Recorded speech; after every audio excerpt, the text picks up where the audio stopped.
to. It's a song by the Birds. It's called Turn, Turn, Turn. And it's that song that was in the movie Forrest Gump. And as I was listening to it, Cheryl came to the kitchen and said that the music was too loud as I was making my Turkish coffee. And you know, when I heard that, that is my favorite song. It's one of my favorite scriptures from the Old Testament, also from the Hebrew Bible, and it has a lot of meaning for me. When my son left for Japan to live and to begin his journey, I wrote him a very special letter and alluded to Ecclesiastes 3, and it was a wonderful experience. And I think that today, you know, in our lives we have many seasons, and today is one season, and this season is to learn. And so, as I begin this presentation, I would like to express my gratitude, and I am so humble and honored for your presence here. And I would like to dedicate this presentation to you, to every one of you, because without you, I would not be able to do the kind of work that I'm trying to do, to challenge racism, white supremacy, and hatred, not only in higher education, but in our society, in our world, and in our community. And this is really the goal of our ministry. So I thank you so much. This costs absolutely nothing. And the Zoom world, I'm so grateful because I am able to shorten the distance between us and bring us together to have an opportunity for learning. Before I begin the presentation, what I would like to do is I had developed materials and I had the blessing and the opportunity to have given the talents to be able to write manuscripts and textbooks related to this, because the materials that I was presented when I started my career were from a European white perspective. And I don't say this to offend anyone.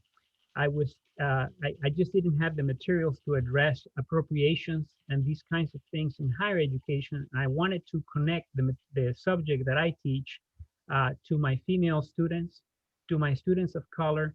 And I am so honored that there are so many of my former students in this presentation today, and many people in the education profession. And I just want to say thank you so much. It is really you. I have learned so much from my students that I am so humble. So before I begin, what I want to do is show you some features of one of the textbooks that I had the blessing of writing and how I present the subject. I believe that when someone sees themselves in an organization or in an institution or a classroom, you create a connection, and you are basically saying, welcome to the classroom, no matter who you are or where you are in your journey. And so to do that, I am going to share a few things and then talk about them. If for some reason you don't see the screen, I have asked Cheryl, who is my bride and the woman that I love most in this world, to remind me and say the word share screen so that I don't forget to share the screen. So I am going to go ahead and do that at this time. So give me a quick moment. We also And ask everyone to turn their mute on. Oh, okay. I'm going to mute all. How's Oh, that? okay, perfect. Don't mute me, Cheryl. Well, I'll mute everybody and then you can unmute yourself. How's that? Unmute yourself, Eduardo. Unmute Eduardo, myself. unmute yourself. There you go. Okay. I'm hoping that you can see the screen. This is from a book that I wrote. And right here, if you can see, I have a picture of Hypatia. She was the daughter of Theon, and she made contributions to mathematics, in particular the conic sections. And this creates a connection to the work of women in mathematics, because this particular subject has been presented from a male perspective. So, and I have right here a story about her. And then I have the various problems that deal with this particular thing. One of the things that I wanted to mention to you about Hypatia is that she died a horrific death, and her biography or contributions are only a footnote in the annals of mathematics. Hypatia was killed by a mob of radical Christians who went to her home, dragged her by her hair, and took it by the ocean through the cities of Alexandria, and she was skinned alive. She surpassed her father in knowledge and wisdom, and was a person who lived in Alexandria, and many people throughout that region and throughout the world came to hear her lectures. The next thing that I would like to show you, it's another feature in here and this is how I make the connection to my African American students. As you can see here, it's a picture of Imhotep. Screen share? Screen share? Okay, thank you. Here's a picture or an introduction to a mathematics lesson that deals with polynomials. And in this particular case, you can see the history. I tried to teach accurate history and also to discuss where the information comes from. This is a picture of Imhotep, who was the chief architect under King Zoser. He was the designer of the Saqqara pyramid, of the step pyramid at Saqqara. And he was considered a demigod and was basically seen as a human with divine powers. And you can see the connections of people that are of African American background. They see themselves as having their ancestors or people that look like them having contributed to this field called mathematics. One of the things that I want to mention briefly is that this presentation is extremely extensive and very, very deep. As a person who has been blessed with the ability to know about this subject, one can spend literally an hour to 2 hours per slide talking about the complexities, the origin, and the mathematics involved with that. So this is just the tip of the iceberg, and I'm just going to do this overall presentation, but I have numerous documents and discourses that I was given the opportunity to write, and also including a book. So if you would like to have that, I would be more than happy to give those to you completely free of charge. The next thing that I wanted to show you in this particular case, this is one way that I connect the subject to African American women. This is a picture, and her name is Evelyn Boyd Granville. She was a professor of mathematics at California State University in Los Angeles. She made significant contributions in computational mathematics, celestial mechanics, digital computing techniques. She was also a person who experienced extreme racism and prejudice as an African American intellectual. She made significant contributions to teacher education. Dr. Granville now lives in Texas. She is 96 years old, and her husband is an ordained pastor. And this is one way I can show my female students, my students of color, how they can see themselves in this particular subject. So this is one thing that I have done, and it has worked for me quite successfully. The next thing that I would like to show you about is in teaching calculus. As an instructor in a community college, sometimes we teach calculus, and the materials that I have been used, I have never to this day found textbooks or materials that deal with calculus that talk about the contributions and the development of calculus from non-Western roots. If you ask any student of mathematics or anyone who has studied math in school or high school or college, they will tell you that calculus, the development of calculus, attributed to Isaac Newton and Gottfried Leibniz. But it turns out that the ideas of calculus were also independently developed by Madhava of Kerala. Madhava of Kerala was an Indian mathematician and astronomer who did pioneering work in infinite series and developed in the development of calculus, which is, of course, traditionally credited to Sir Isaac Newton and Gottfried Wilhelm von Leibniz. And then another one that I would like to show you how I connect this subject also with my students who are of non-Western background. This particular slide, I want to suggest to you, if you haven't seen the movie The Man Who Knew Infinity, I highly recommend it. This is a picture of Srivenasa Ramanujan, who was born in 1887, died in 1920. He was an Indian mathematician who was extremely poor, and he lived under British rule of India. He is from Madras. He was a clerk. He was extremely poor.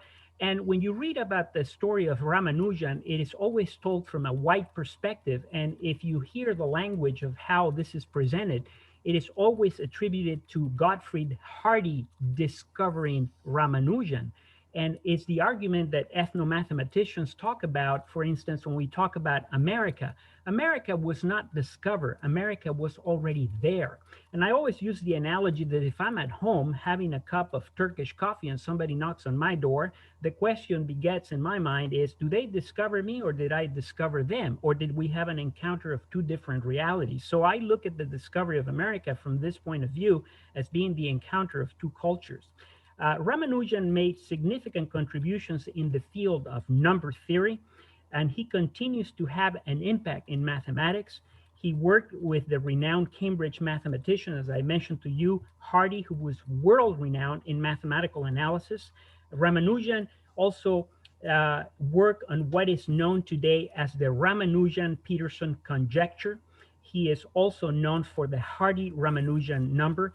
Ramanujan and also the Hardy-Ramanujan theorem. The number that is called the Hardy-Ramanujan number is the number 1729. If you see the story of The Man Who Knew Infinity, the actor Jeremy Irons portrays Hardy, and Dev Patel plays the role of Ramanujan. It is a beautiful story of love and conflict, and you can see the racism that Ramanujan experienced is the type of rejection and hatred that is so prevalent in our society today. And this is an opportunity for me to share this information with you and cause you to perhaps think and reflect on the information that I'm imparting and sharing with you. I also would like to show you another way that I connect women in mathematics with this particular subject. In this particular slide, let me show you from my textbook on a topic on analytic geometry. I actually talked about the work of Maria de Agnesi, who was an Italian mathematician, philosopher, theologian, and humanitarian. She was the first woman, listen to this, the first woman who have written a mathematics handbook and contributions to differential and integral calculus. In teaching ethnomathematics, for example, one of the questions that I ask my students oftentimes is, do you know where the first mathematics textbook was written in the Americas after Columbus encountered a different world? The first mathematics textbook was written not in the United States, it was written in Mexico. And the author was Juan Buendia. And that particular textbook is probably sitting in some museum. I have not had the blessing to actually see that artifact, but upon retirement, I plan to make a lot of my life, to travel and explore the world around me and to continue to learn. So the other thing that I would like to show you in the last right here, this particular picture, this is Sonia Kovaleskaya. She was the first woman who had been granted a PhD in mathematics at a European university. She made significant contributions in the field of partial differential equation and elliptic integrals, and her story and her life has been portrayed in fiction as well as in film. So, as I mentioned to you before, the presentation that I'm doing today is very, very broad. So I am going to, hold on a second, I'm looking, okay. So I am going to basically go over this. It is going to be, I'm going to assume, of course, there are some mathematicians in the audience, obviously. So I'm going to, they will be able to recognize this, but I am going to present this as a general audience presentation without dealing with the mathematics of it, because we could have discussions that are very deep in that. I was also very blessed to have had the opportunity in my lifetime as an educator to have had the skills, the God-given talents, the skills that I have to create the first ethnomathematics curriculum in the history of the community college in the United States of America. It was not an easy journey. I faced racism, ridicule, I was bullied. I experienced all of those things, but I learned a great deal from that. What I learned was the concept of forgiveness and the concept to seek further understanding and my passion, and I hang on to it. And to this day, I am so grateful for the opportunity to be doing this today. So I am going to begin with, can you see the screen? Let me see. Yeah, it's showing, honey. Oh, Okay. Let we me. just we just lost it. Okay, sorry. Okay, so let me get started here. Okay, so to begin, the topic that I'm going to talk about is ethnomathematics, the study of people, culture, and mathematical anthropology. This is an overview. So I'm going to go through the slides. The term ethnomathematics was coined by the renowned Brazilian mathematician and philosopher, Dr. Ubiratan de Ambrosio, in the early 1980s. He is considered the father of ethnomathematics. His work has linked to the work of the renowned Brazilian educator and philosopher, Paulo Freire, who is known for his seminal work, The Pedagogy of the Oppressed, which was published in 1968 under the name Pedagogia do Oprimido. Ethnomathematics is important in the building of a mathematics educational experience that rejects inequity, racism, arrogance, bigotry, and white privilege. When you look at the word ethno, the prefix ethno pertains or refers to an identifiable group of people defined by their jargon, codes, language, symbolism, and ways of reasoning in terms of making inferences about their understanding of the world. The field of ethnomathematics is driven by three questions. These questions are the way we look at the development of mathematical ideas is how do the practices develop into methods? How did the methods develop into theories? And how did these theories lead to scientific discoveries? The ethnomathematics literature is based on proposes that the genesis of mathematical ideas was grounded on the work of non-Western cultures, which is something that you don't see in traditional textbooks. And when I talk about non-Western cultures, I'm talking about the Hellenistic world. I'm talking also about the mathematics that was developed in the continent of Africa, the pre-Columbian America, Asia, and the Middle East. One of the things that happens is that the mathematical traditions of non-Western cultures place great emphasis on the application of mathematics to solve problems and challenges within their society. I mentioned in here, for example, Ramanujan. The style of mathematics that Ramanujan was involved with was from a non-Western perspective. When I alluded to the film that I was talking to you about, you can see that there is this dialogue back and forth between Hardy and Ramanujan. Hardy demanding that, you know, he provides solutions based on the Greek approach to doing mathematics. And Ramanujan was a very religious man. He was highly spiritual. He is my favorite mathematician of all time. And Hardy was an atheist. So Hardy, in conversation, when you read the story of Ramanujan, Hardy would say, well, how do you get these answers? And his answer was quite simple. And it says, God told me.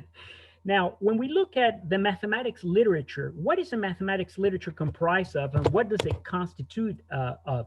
It is the recognition made from the Hellenistic world, that means Iran, Iraq, Turkey, Pakistan, Afghanistan, pre-Columbia, America, including the Incas, the Maya, the Aztecs, Asia, Egypt, and Mesopotamia. Now, when I talk to you about this, one can talk about the mathematics of the Inca for an entire semester. One can talk about the mathematics of the Maya for the entire semester. This is just an overview. So that is what the mathematics literature brings about.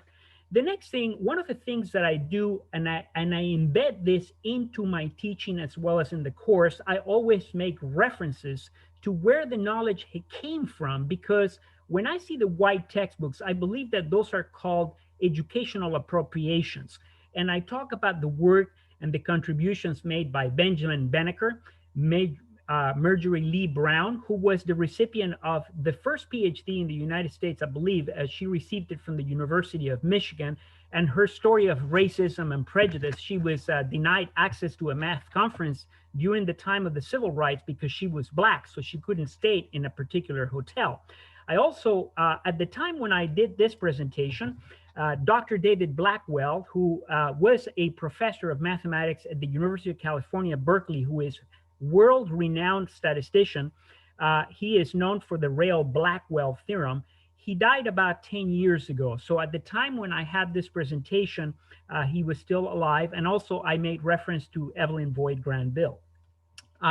One of the things that I want to talk about is we often hear, my students at least, they hear about the Dark Ages. When you talk about the Dark Ages, you know, I don't like the name dark, you know, because during the Dark Ages of Europe, there was a lot of light occurring outside of Europe. So there are three models to look at the Dark Ages, and I want to take this opportunity to dismantle the myth of the Dark Ages.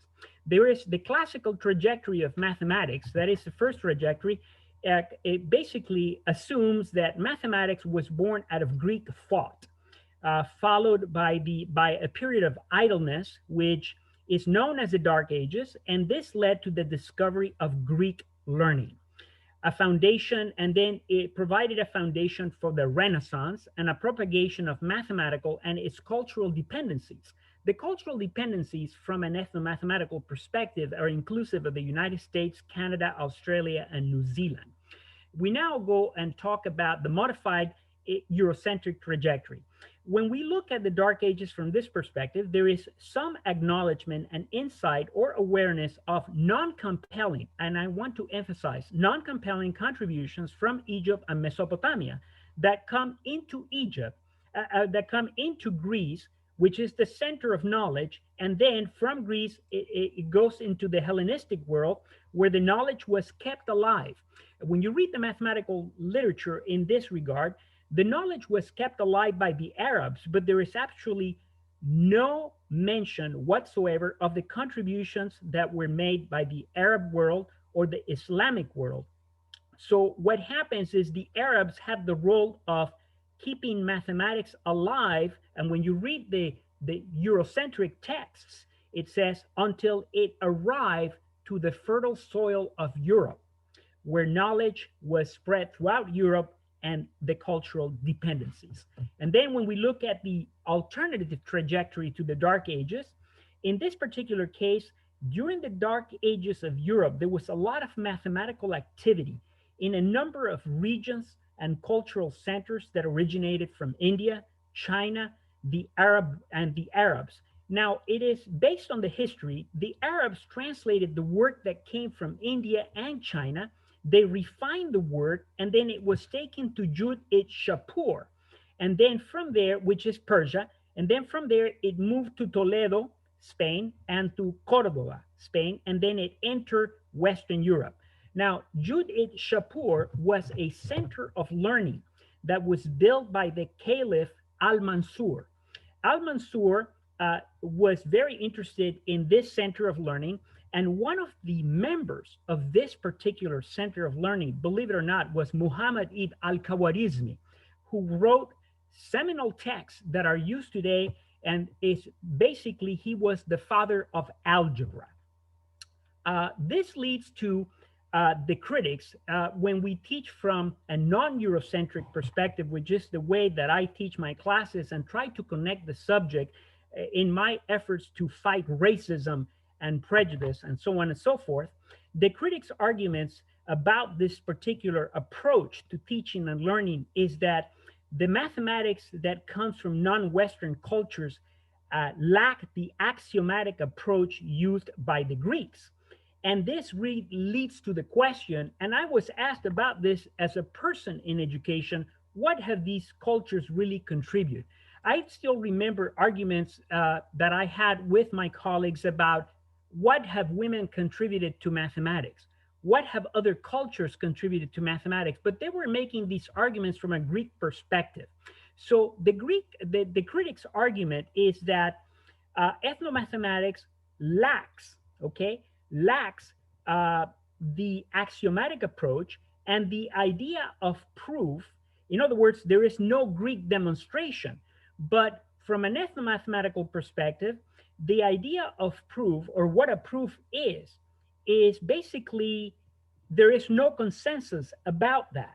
So many of these cultures did not write logical proofs, but what they did is they wrote problems and showed example after example after example, which is rigorous in itself, in a very similar manner on how people would learn mathematics in junior high or high school, and so on and so forth.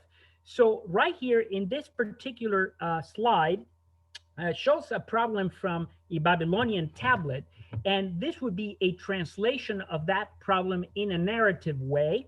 And then this dates back to about 3,000 years ago. And then we take this, and these are the sets of instructions that are provided in the tablet that have been translated to modern English. And if you can see here, of course, this is modern notation. I use this particular approach and I connect the subject matter and the steps in solving this particular quadratic equation, doing these series of steps.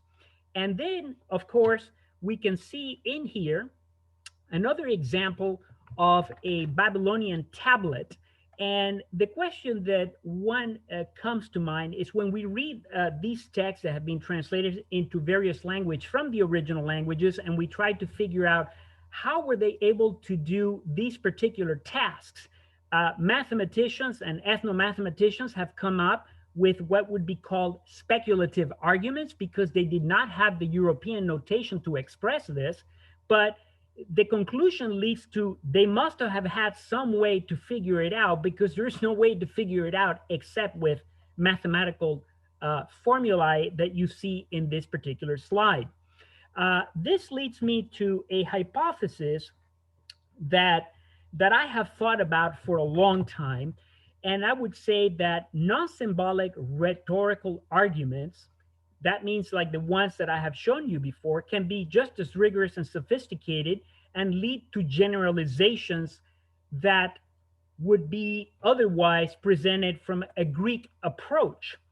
I want to talk about the mathematics of the Navajo. So what I'm going to do now is I'm going to touch various cultures very, very lightly and just basically present it because we're dealing with the tip of the iceberg. So when I look at the mathematics of the Navajo, and you look at the creative process that begins in the mind of the weaver, that leads to complex geometrical patterns. The concept of infinity, for example, for the Navajo, the concept of infinity, we can define that mathematically. The Navajo think of infinity as more hairs than you can count on a horse.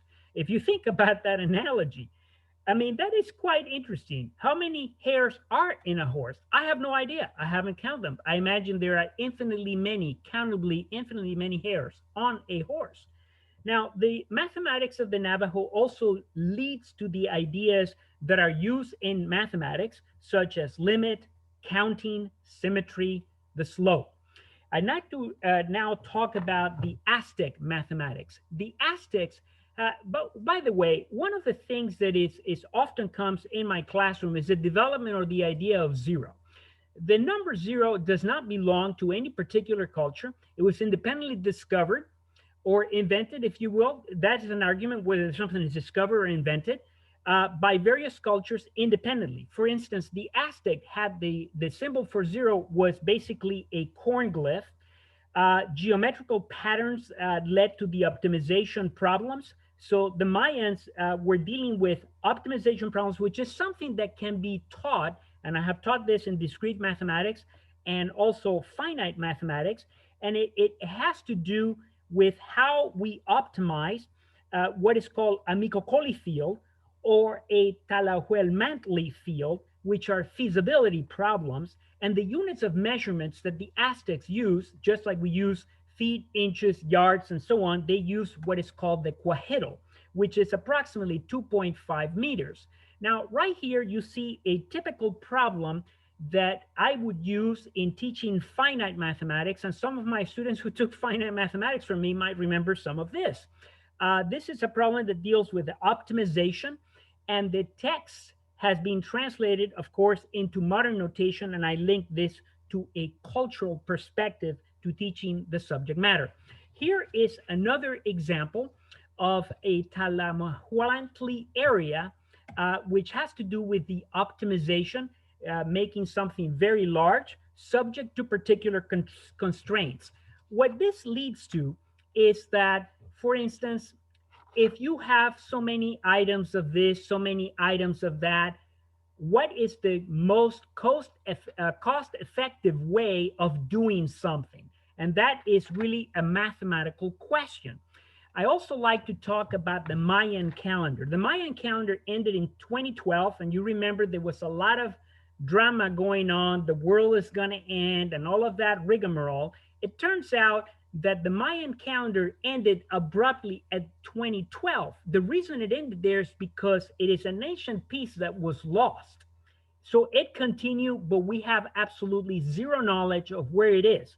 The last reading that I did over 20 years ago indicated that part of the Mayan calendar could be buried somewhere in Mexico underneath somebody's house, and we don't know where it is. Now, the Mayan calendar uses the calendrical calculations, and I teach modular arithmetic in terms of demonstrating, for example, how to use this particular method. So I am not going to discuss the mathematics behind this, but I would like to talk about what is the mathematics behind it in terms of what happens. So to make this a highly complex slide in a way that is simple, what the Mayans did is they used the decimal number system, base 20. So it works if you think we're modern beings. So if you think in terms of a computer, you put in something and then you get something out. Well, what happens is they were able to predict events that were related to the sun and related to their worship and their society. And mathematicians wanted to know, how did they figure it out?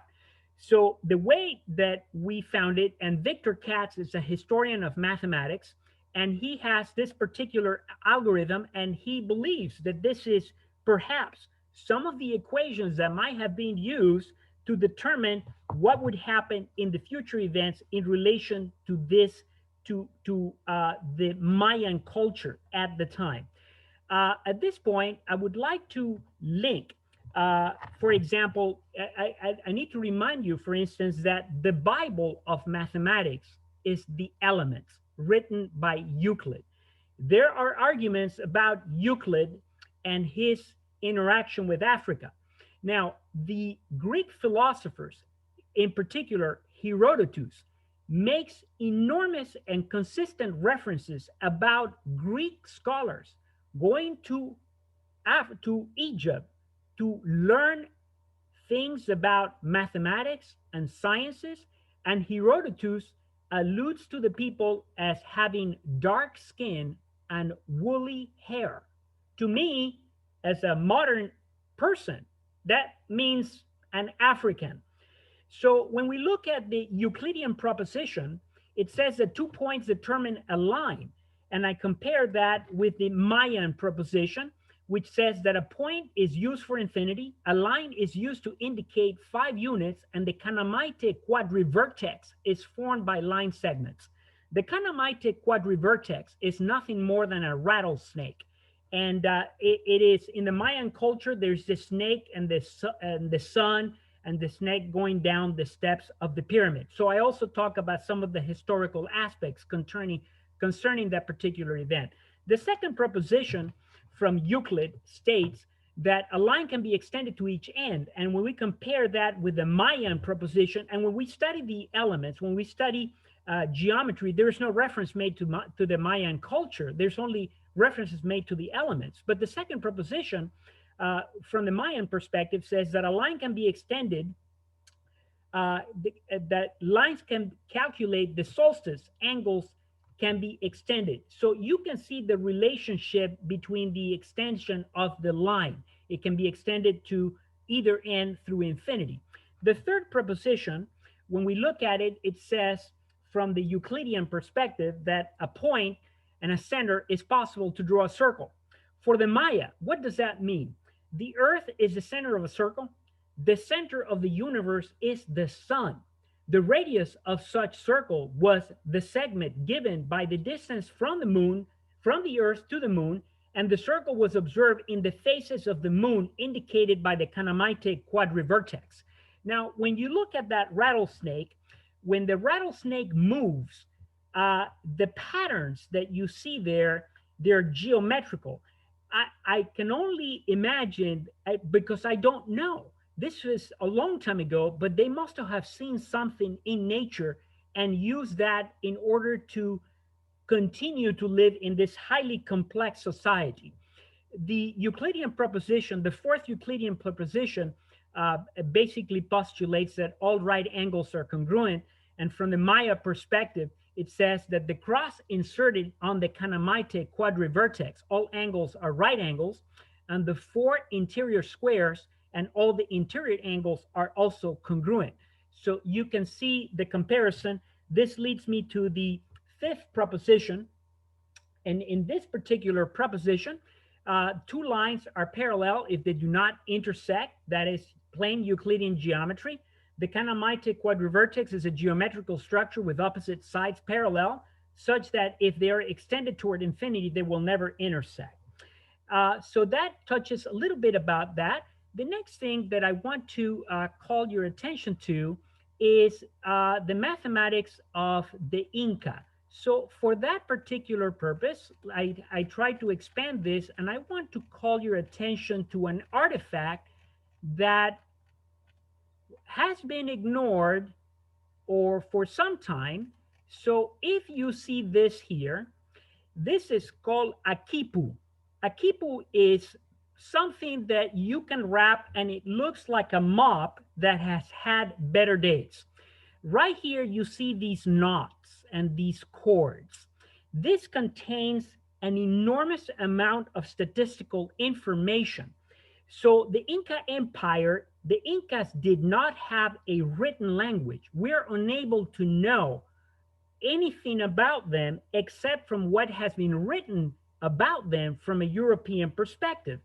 So what happens is the Incas were able to provide information concerning the census, what is needed in particular villages, and run a highly complex society. So they had a system of communication that was made by the Chasquis, who were runners who went from point to point, and they carried this quipu, which was opened, and then it was read, and it contained information. The quipu is made, of course, of perishable material, and it has various colors.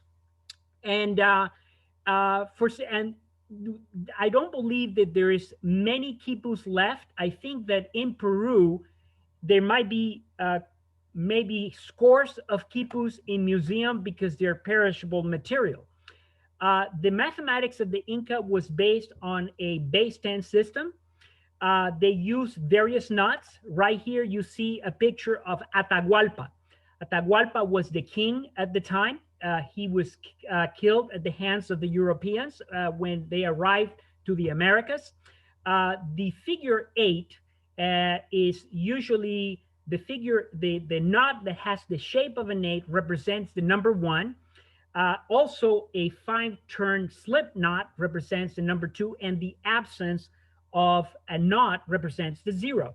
Arguments against the contributions of mathematics from the Incas is that they did not have the concept of a wheel. But if you look at the slide in the background in Machu Picchu, it's a very accidented geography, and the use of a wheel is really not very useful. What you need is people who are very physically fit and can run from place to place to pass the message that is contained in the quipu until it goes to the person that has to provide the needs of a particular village.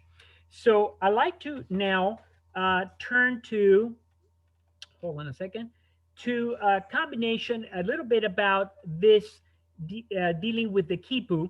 As I mentioned before, the quipu is made of various parts, and it's really the birth of machine language, computer code, machine language. All of these things, they're really grounded in the construct of what the quipu is. And so the Incas were also involved with problems dealing with optimization. For example, when they were trying to build a particular shed and had particular materials, they have, for example, cinder, you know, pieces of wood, cinder blocks, pound of mortar, nails, and so on and so forth, is an optimization problem that you would encounter in finite mathematics. You know, what is the best way to construct something at the least possible cost? It has applications in business also. I'd like to now go back to the mathematics. Right here is another example that you can see.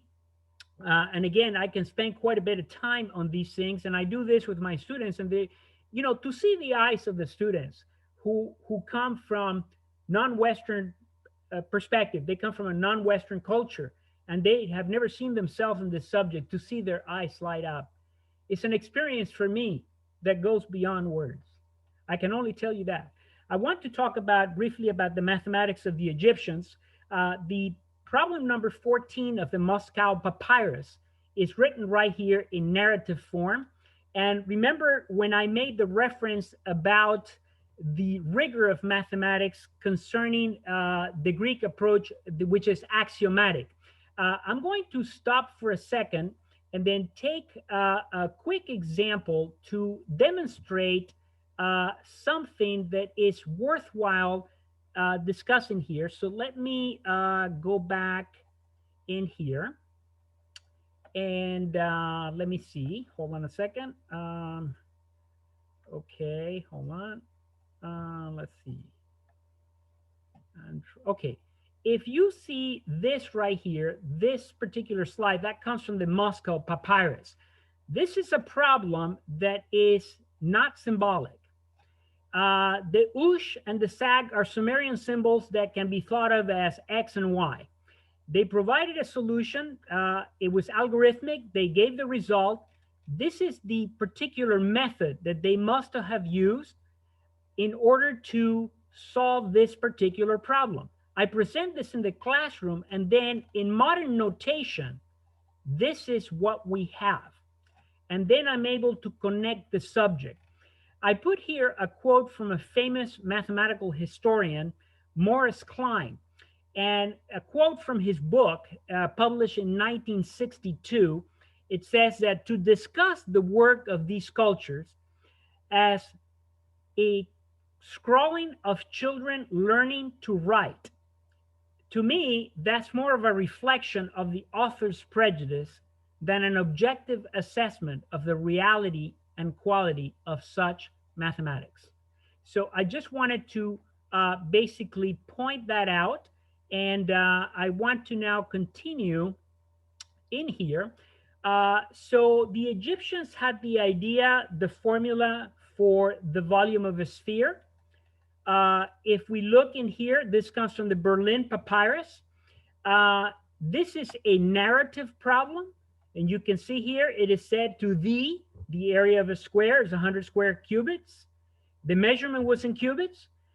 Is equal to that of two smaller squares. The one side is 1/2 and 1/4 of the other. Let us find the smallest square. That is what you would call in today's world a word problem. And you can see here that I have provided the translation to modern notation for our students to have an opportunity to experience the contributions that were made by people who have not been recognized in the annals of mathematical ideas.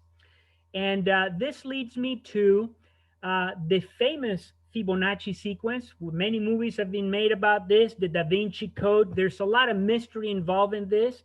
There are mystical powers and beliefs related to procreativity and so on and so forth. The Fibonacci sequence was discovered by Leonardo da Pisa. His father was a lawyer and was taking care of the Pisan people. He went into Algiers and encountered encountered an artifact, a tomb, and he saw what is called, what you can see here, which is the Fibonacci sequence, and it is alluded to as the Fibonacci sequence, but it became popular in Europe during the 12th century, and it was based on it was called the rabbit problem. So in here, for example, when you look at this for the non-mathematical audience, 1 plus 1 is 2, 1 plus 2 is 3, 3 plus 2 is 5, 5 plus 3 is 8, 8 plus 5 is 13. This is how the derivation happens. And this particular sequence yields a number that is very important in mathematics, which is called the number phi, which is an irrational number similar to the number pi, which everybody knows. The Egyptians had the idea also, when you take that particular series that I showed you here, and you take that over many, many terms, and you divide, it produces a recursive process. You divide any one term by the preceding term, you get the number phi, which is an important and significant number that deals with, for example, the golden section, which is something that Da Vinci that various artists have used in their paintings. For example, if you look at the Parthenon, if you look at the Mona Lisa, you can see the golden section included in those particular pieces of art and structures. I'd like to now continue a little bit more about the mathematics of Egypt. When we look at this, we see that the Egyptians did have ideas and concepts about these numbers, pi and phi, very important numbers in mathematics. Also, one can basically, we don't really know, but when we look at the work that Imhotep did, Imhotep was, I was so excited when I first saw the movie The Mummy, and they had that actor that played the mummy. He was a bald guy, and he portrayed the role of Imhotep. And I was just jumping up and down in joy as a math geek at the movie. And then I realized, I went and I studied this thing. Imhotep had ideas when he was working on the design of the step pyramid of the concepts of the limit. In other words, what happens in infinity and so on and so forth, which are some very early ideas that are grounded in the development of calculus. You remember I mentioned to you Muhammad ibn al-Khwarizmi, who have written the two seminal texts that are based in the teaching of algebra in school mathematics today. Al-Khwarizmi wrote the book Ish al-Jabar wala Mukabala, which is calculation by restoration and reduction. He wrote this in 825, and he also wrote a book, but the actual Arabic original text no longer exists. The only thing that we have is the translated Latin text, which is Algoritmi numero indorum, based or translated to English, the calculation by Indian numerals. When we look at this, here is what Al-Khwarizmi had provided in one of his texts, how to solve a quadratic equation, and he provided different steps in a narrative fashion on how to produce this. So I link this in the teaching of, for example, when I teach intermediate algebra or I discuss quadratic equations, I bring this into the classroom. One of the things that we often remember in the West is the work of Umar Khayyam. Umar Khayyam is known as a poet in the West, the Rubaiyat. It turns out that Umar Khayyam was a great mathematician from Iran. And he provided a beautiful proof of the solution, the general solution for the cubic formula, which we called in the West Cardan's formula, and there is absolutely no reference whatsoever to Umar Khayyam. Another type of mathematical contributions come to us from India. Indian mathematics is absolutely remarkable. In teaching, for example, the law of sines and the law of cosines, that's what it's called in the Western world. I reference my work to the work of Nasir al-Din al-Tusi and the mathematics of Arabia, from Nasir al-Din al-Tusi. And this has to do, for example, with the law of sines. Also, the mathematics of Arabia, the contributions of Al-Kashi. Some of the people in the audience who are math educators or have encountered this is a very popular identity in trigonometry that is often asked on exams many, many times. and we refer to it as the triple angle or triple arc identity. I refer to it as Al-Kashi's identity. And that leads to further discussions because my students often ask me, who was Al-Kashi? Can you tell us a little bit more about it?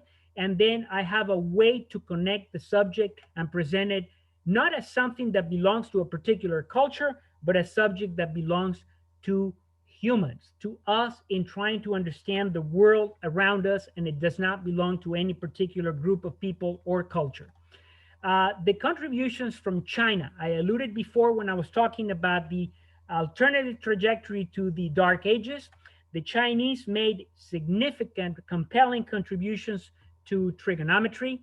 And their work, as I mentioned before in discussing that trajectory, was based on the work that was produced by the Arabs. Okay. And if we go here to an example of the mathematics of China, in this particular slide, it shows in modern notation how this is a problem that I assign in class, for instance, solve this system of linear equations. This is an actual problem that came from a Chinese document. The Chinese did not use this particular notation. This is very, very old. They use red colored counting rods representing positive and numbers, and then black dots, colored rods representing negative numbers. It was quite sophisticated, and they were able to obtain solutions to this. Most of the mathematics from China comes to us from a very well-known book written by Yang Hui. Let me tell you a little bit about Yang Hui. Yang Hui was a Chinese mathematician, the author of the 9 chapters of the mathematical arts. And in teaching mathematics, we often hear Pascal's triangle. Yes, it is called Pascal's triangle, but it is also called Yang Hui's triangle, who he developed the Pascal triangle for the expansion of binomial pairs by using his own method. And when we look at the 9 chapters of the mathematical arts, it is a very comprehensive book in the body of mathematics. You can get this book translated into English at the lowest price of over $500 on Amazon. I thought it was too expensive. I do have in my private collection many of these texts, and they're now rare books and they're hard to find.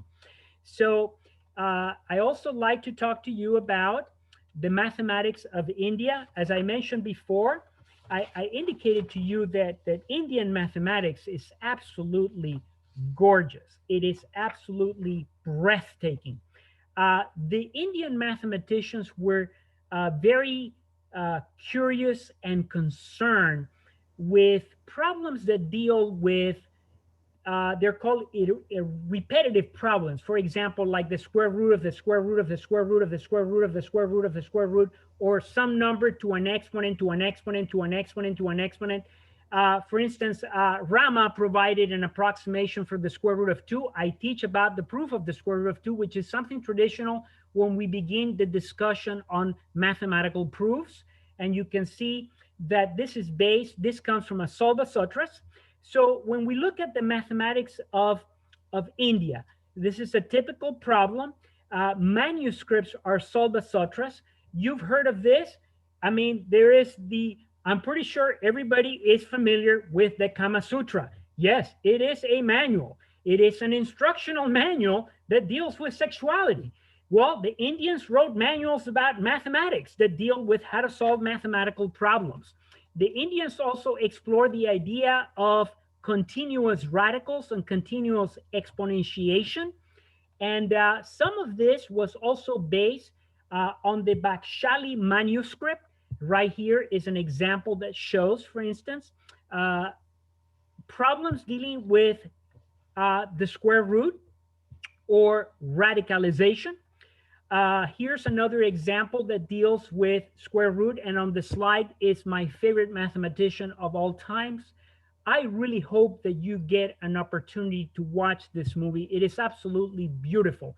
If you want to have a list of mathematical movies like A Beautiful Mind or any of that, I have a number of recommendations for you. When we look at now at this, in teaching the solution of a quadratic equation, this applies to high school also, intermediate algebra beginning courses, and the community college, how to solve a quadratic equation.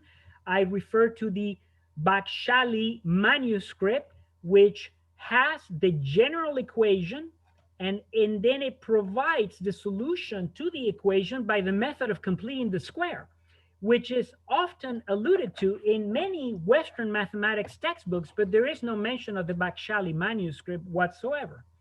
Here are other examples of typical identities that are used in trigonometry that come to us from India.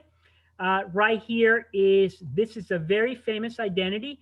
We usually refer, well, in a non-Western perspective, we refer to this as the Pythagorean identity, but it turns out that not only the Indians, but the Egyptians had something that they called the Kemetic theorem. And the Kemetic theorem is another name for what we know as the Pythagorean theorem. And this leads me to this other example. And you can see these are examples of Indian mathematics. And that is the end of the presentation. And I would like to take an opportunity to share with you some documents that I will make available for you.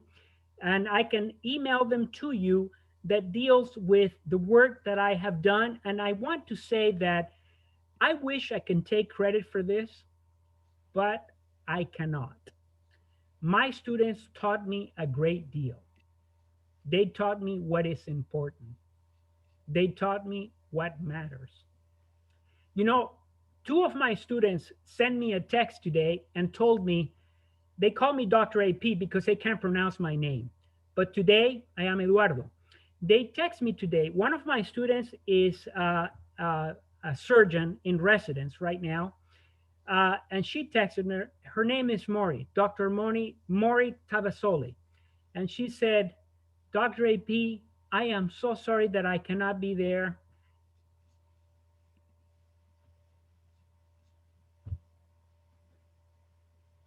You are a father figure to me.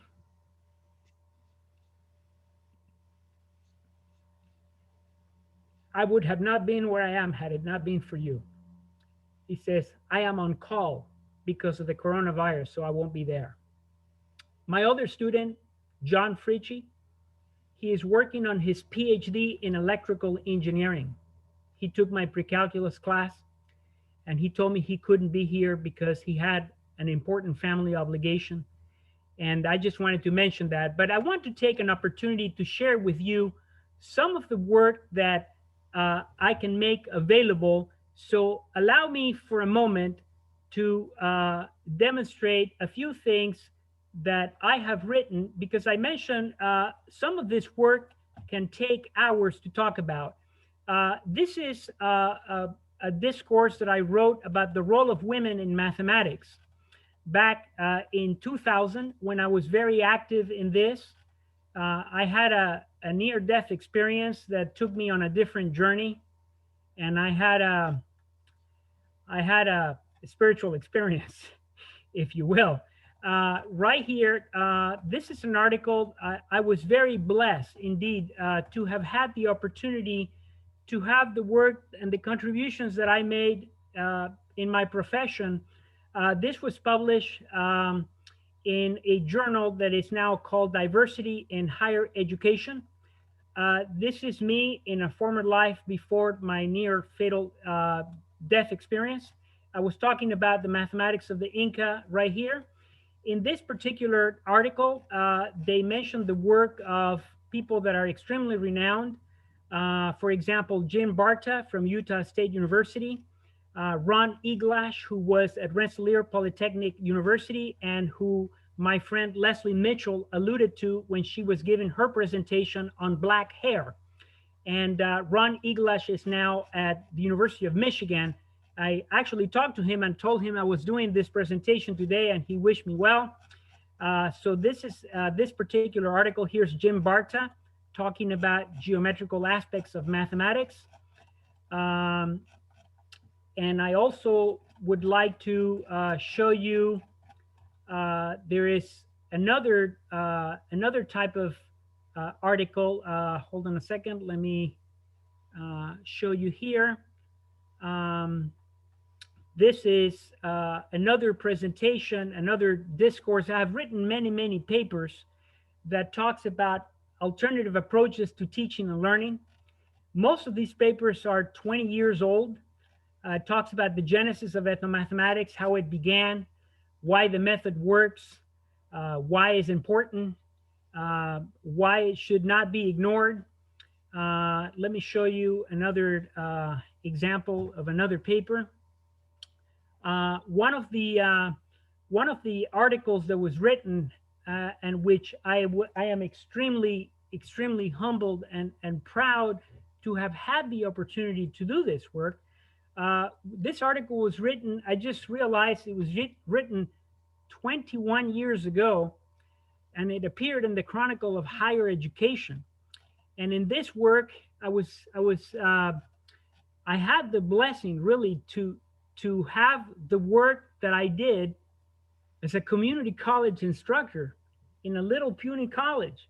I'm just a teacher. I'm just a broken person trying to learn and trying to make life better for my students. And that work was featured in the Chronicle of Higher Education. As an educator, to be quoted in the Chronicle of Higher Education, my friends here who are professors at UCI, retired, there are many instructors here from community colleges, from all segments of higher education.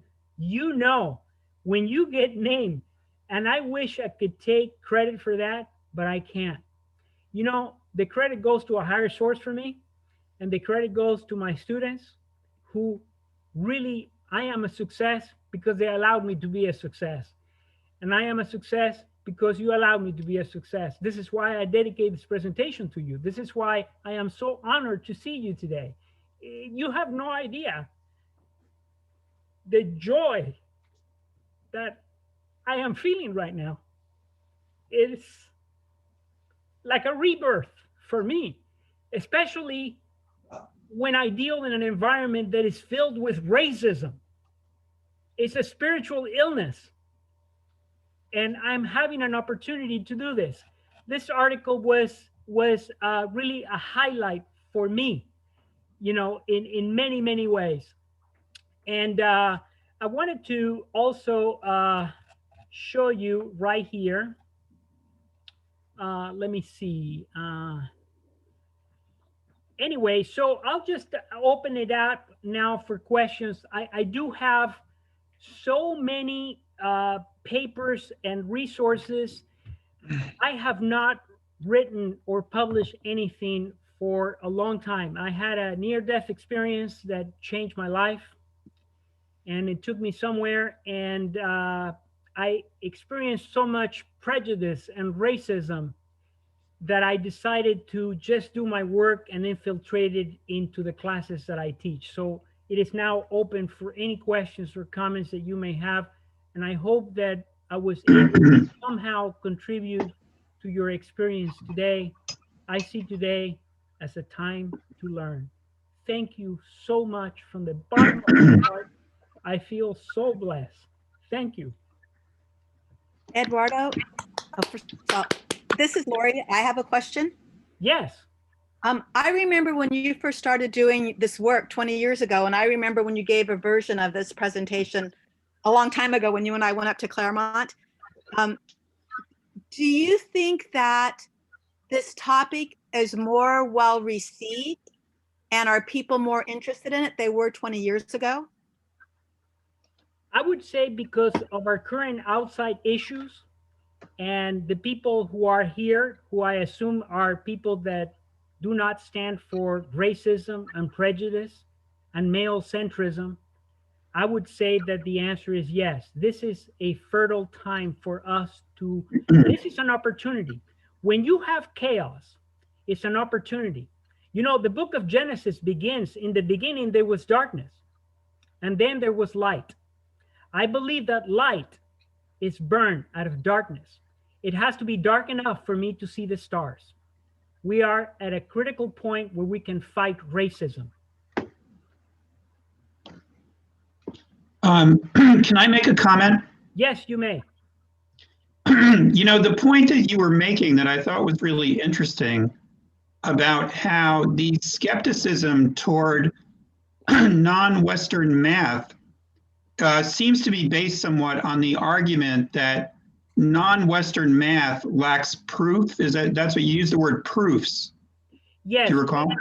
Yeah, what happens is when you look at Greek mathematics, and I'm not dismissing that. Greek mathematics is based on logical arguments and axiomatic proofs that are based on generalizations.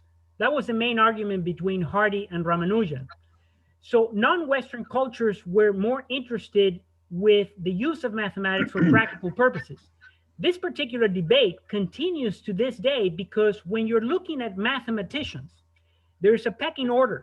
A pure mathematician is more worthy of respect and praise than an applied mathematician, because an applied mathematician dirties the work of mathematics for practical applications, where a pure mathematician sees it as a work of art and an intellectual pursuit that may not have practical applications.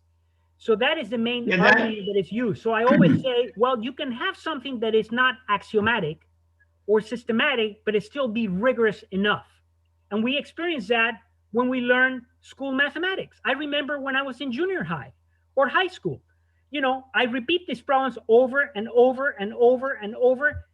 Do we not give value to that? And it wasn't until I became a mathematics student when I was encountered with the formalities of it. But I believe that we need to really tell where it came from. Otherwise, we would be engaging in endorsing appropriations. Just like if I were to go to Rainforest Cafe and I order a meal that has a Mozambican name, it's been appropriated. I'm going to receive American food with a sprinkling of Mozambique, and the waiter is not going to talk to me in Portuguese. They're going to talk to me in English. And what I see is not Mozambique, it's a representation of it. So the thing I was going to say, though, is there might be something similar with medicine, because when I used to teach English at OCC, which I haven't done in quite a number of years, but I used to do a unit where one of the things I would talk about was Western versus non-Western medicine. And I think one of the criticisms of non-Western medicine from the Western medical community is that non-Western medicine is not empirical enough. Yes. It's not measurable enough, or it's not observable enough. And in non-Western medicine, people are more open to the idea, generally speaking, that the mind can influence the body, or that there are that we don't have to be able to observe something with our own two eyes for it to be true, whereas Western medicine is very much based on empiricism. Yes. And the idea that unless you can observe something with your own two eyes, it really can't be valid. So there might be a similarity there. That's the thing I was going to say. Yes, I believe there are. And, you know, Imhotep was also a physician, but not having a medical background or not knowing anything about biomedical science. But I do believe that you have a very important argument between Western and Eastern medicine. Yes. Thank you. Dr. Arismendi-Pardi, this is Angelica. Angélica, ¿cómo estás? Muy bien, gracias. Bienvenido. Gracias. I just want to say, you know, I'm thinking of at Orange Coast College, I think we really need to have you share this broadly and widely, because it really, I wish I would have had an instructor like you as I was going through the community college experience and remembering my math experience and the anxiety that comes with that. And to know that there is a place that contributions, you know, from my background, that were made to the field of mathematics. So I just think that we need to capitalize on the wealth of knowledge that you have at the college and share it with our students outside of just the students that you see in your classroom. Thank you so much, Dr. Suarez. I am so honored that you're here, and I am extremely, extremely humbled by your presence. And this presentation is also dedicated to you and to everyone in this setting. And I mean this from my heart. I hope you feel that. Thank you. Leslie. You're muted. You're muted. Yeah. I just wanted to say thank you so much. It was a beautiful, amazing presentation, so important. And I'll just say, you know, in my educational experience, you know, the impact of not being included in information about kind of the contributions in the world is huge. It's a big deal. You know, you feel excluded. You don't feel, you know, that your community or you know, has contributed anything. You don't feel as smart or capable, and you don't feel a part of the world narrative, which is very unfair and very powerful psychologically and emotionally, you know. And so I think it's really healthy to talk about this. And it's not, like you said, it's not like this group did it all and the other groups did nothing. That's not what this is about. It's about including and saying, let's really look at how we've all influenced each other, and why can't we do that? Because it does have a psychological, emotional impact. Yes. And I really, think really that does. it does. Yeah. You know, I wanted to say something really quickly. You know, because you mentioned this, Leslie, when I was a student, you know, I was born in the former Republic of Venezuela. And I remember going to Cal State Long Beach. That's the school that I went to. And I had a professor, his name was Dr. Daniel Martinez Gonzalez. He was, when you looked at him, he had very indigenous features, phenotypical characteristics. He confessed to me that he was often confused by a waiter or someone with lesser status. And he received his PhD at UCLA during the 60s. You can imagine a Mexican American man, the son of migrant workers. He was undocumented and lived in Colton. If you haven't been to Colton and see the areas where you have undocumented workers living in horrific conditions, picking strawberries for us to eat it in our silverware, that's where he came from. And he was very instrumental, because when I saw Dr. Martinez, I saw myself. The day he died, there was not a single dry eye in the audience. It was a standing room only. The impact that man made in my life, I will never forget. He made the subject I identified with him. And he experienced racism like you wouldn't believe. He was the only person that was non-white when he walked across the stage and received his PhD in the area of mathematical probability and statistics.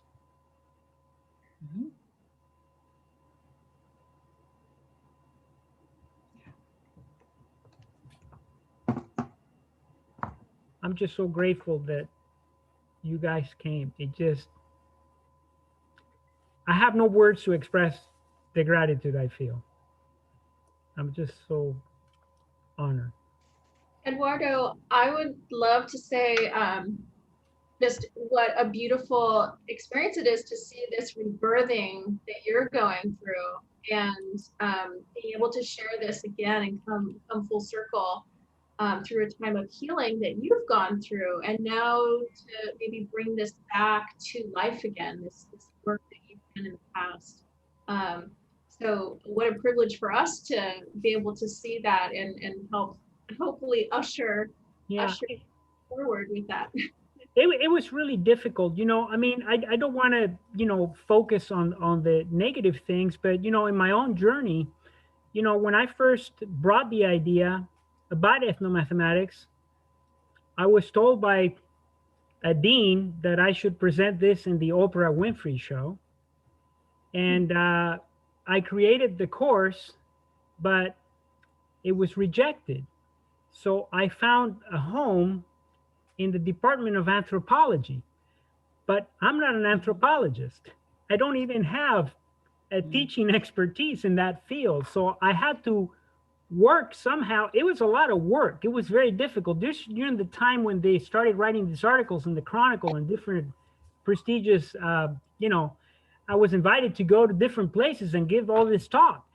But in my own home, I did not find a sense of welcome, no matter who you are or where you are in our journey. You're welcome at our table. I did not experience that, and it was hard. But in my own journey, I had to come to terms and to just let go and exercise forgiveness, which is not an easy thing to do. And my colleague Nick Contopoulos here, he and I were hired in 1991. The two of us were hired at Orange Coast College. Nick is now retired, and I am so jealous of him. I just told Nick I think about 150 days or so before I'm where you're going to be at. And of course, my wife is thumbs up, beautiful Cheryl there.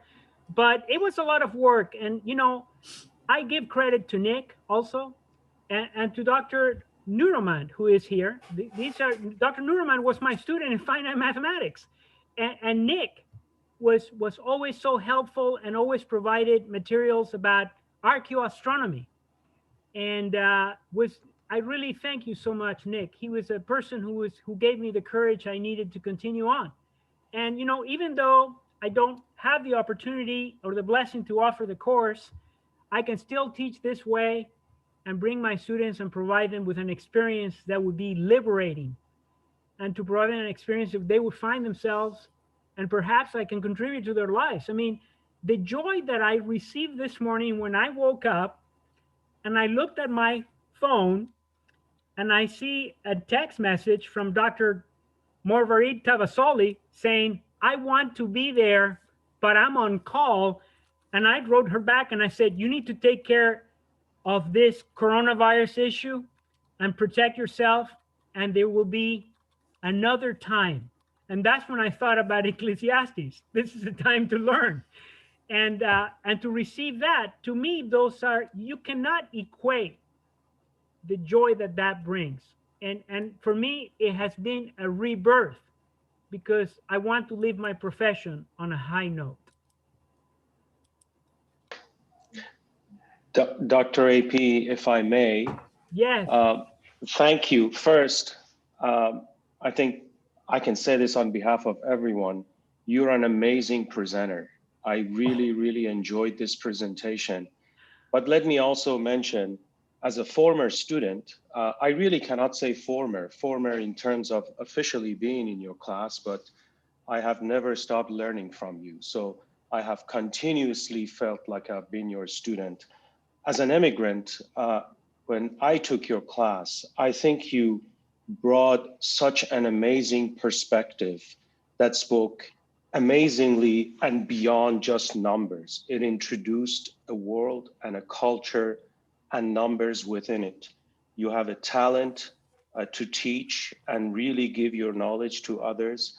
And I really want to thank you as somebody who is so holistic and sees the world through such an unbelievably great perspective. And I have always enjoyed having you as a colleague. And as I said, I continuously learn from you. So thank you for everything you have done to students like me and many others who are not here to echo what I said. So with that, thank you for this wonderful presentation. It was such an honor to be a part of this group and listening to you. Majid, I want to tell you that one of the greatest pleasures in my life was when you received your doctoral degree, and I was the first person at Orange Coast College to address you as Dr. Neuroman. I learned so much more from you than you did from me. Thank you so much for your kindness.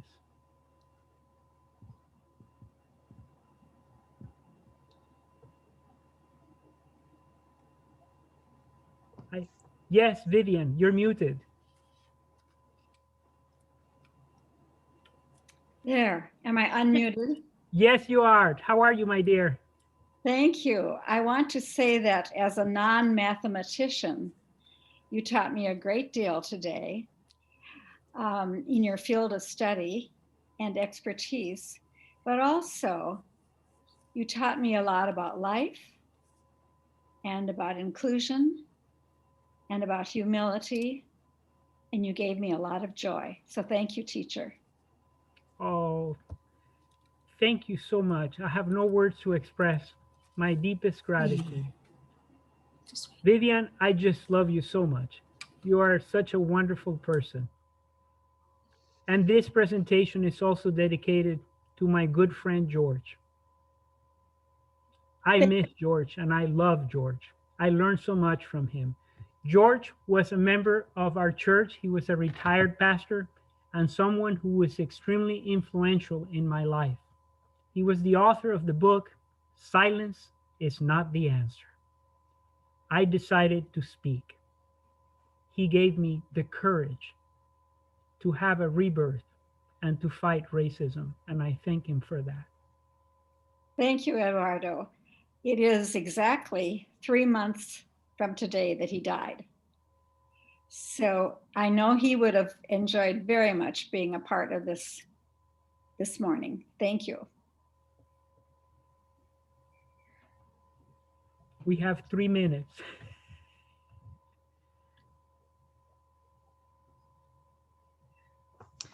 I guess this is Lynn here. Hi, Lynn. Hi, Eduardo. Thank you so much.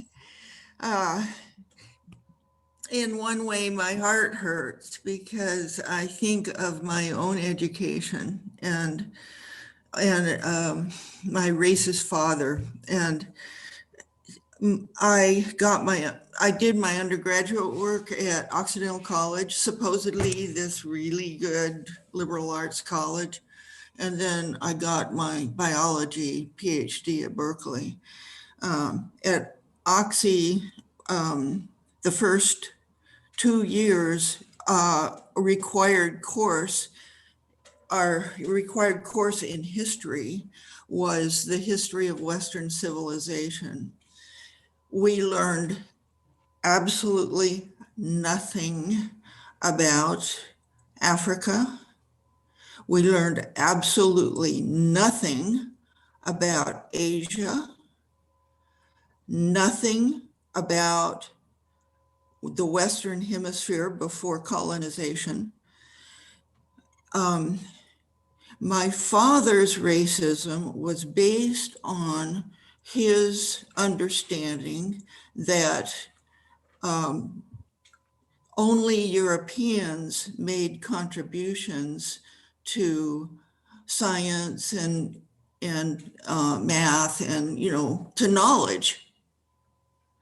And so my education at Occidental College, admittedly, it was a long time ago,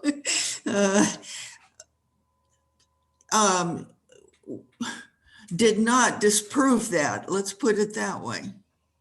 Now, maybe changes have been made in liberal arts colleges, now. I really don't know. But racism is at the base of what happened Wednesday. So it all comes back to education again. And it just seems like there's so much work to do. It feels overwhelming. But what you're doing, I agree. I think your presentation should go worldwide. I mean, this is the kind of thing that people need in order to get the blinders off. Thank you so much. If I can offer some unsolicited comment, I was thinking about what you said. There's so much to do and we're so overwhelmed. I find myself that I view the world spiritually because I had a near-death experience and it changed my life. I'll tell you very briefly what happened. I had an out-of-the-body experience. I had an encounter with something that to this day I can't explain. And I felt and sensed an inquiry. And that inquiry was, do you know who I am? I just heard that, felt it. I can't describe it. And what I heard after that or felt in my heart were the words or the feeling, I am the one who saved you. When I say that, I get up every day in the morning and I know that there's so much to do. So I try to center myself with something higher than me. And I ask, direct me how I can use my talents and the gifts that I have to change the world by adding a single drop into an ocean of vastness, and to allow that to propagate as a geometric progression that is unbounded. And that has helped me a lot, because we can be easily overwhelmed. And you heard the word, it takes a village. I think all of us, we all have God-given talents. We can all use them to make this world better. So I do have a lot of hope, because I always remember that light was born from darkness.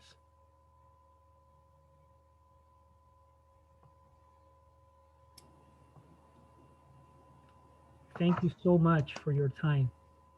Eduardo, can I say something real quick? Of course, Dr. Hara is one of my former students. I've known you for about 20 years. And I was advised to avoid you like a plague. I'm so glad I didn't. Thank you so much for everything you've done and just for sharing, for being a voice that needs to be out there. God bless you. Thank you for giving me the opportunity. I think that sometimes the students will say, well, you want to avoid Dr. AP, he's too hard. Rick, thank you for giving me an opportunity to touch your life, because you touched my life also. It was a reciprocity of our brotherhood. Even though you're distant, we're together. So imagine, there's a lot of blessings with Zoom. This is one of them. Yes. Eduardo, I don't know if you will remember this, but your accident, the day it happened, was the day you were on your way down to hear Rick deliver his dissertation. I don't know if you remember that, because it's part of that whole accident thing. But Rick was going to be presenting his dissertation, and shockingly, Dr. AP didn't show up. Yeah, I did some outside work of Orange Coast College, helping. I was after some of these articles were written and stuff like that, I was asked to be involved with dissertation work and things of that nature. So I was very, very blessed to have the opportunity again to be able to contribute.